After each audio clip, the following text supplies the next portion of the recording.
முஃமினுடைய வாழ்க்கையில் பொறுமை இருக்க வேண்டும். பொறுமையினூடாக ஒரு மனிதன் அல்லாஹ்விடம் உதவி தேட வேண்டும். ஒரு மனிதன் எப்படி தொழுது அல்லாஹ்விடம் உதவி தேடுறானோ அதுபோல ஒரு பவர் சக்தி பொறுமைக்கு இருக்கிறது. நீங்க உள்ளத்துல எந்த ஒரு பாவமும் செய்யாமல் இருக்கிற பொழுது கூட கவலை வரலாம். நீங்க நன்மை செய்தாலும் கவலை வரும். நீங்க வீட்டுல இருக்கிற பொழுது உங்களோட பிள்ளைகளினால் கவலை வரும்.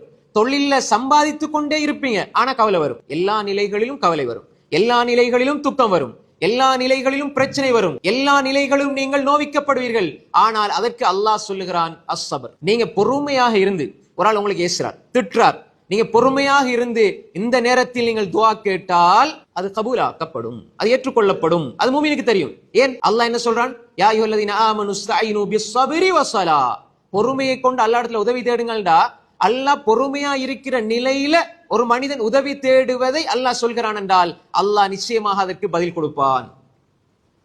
உங்களோட வாழ்க்கையில ஏற்படுற கஷ்டங்கள், துன்பங்கள், துயரங்கள் எல்லா நிலைகளிலும் ஒரு முஃமின் பொறுமையை கடைபிடிக்கிற பொழுது அதற்கு அல்லாஹு தஆலா மிகப்பெரிய கூலியை தருகிறான்.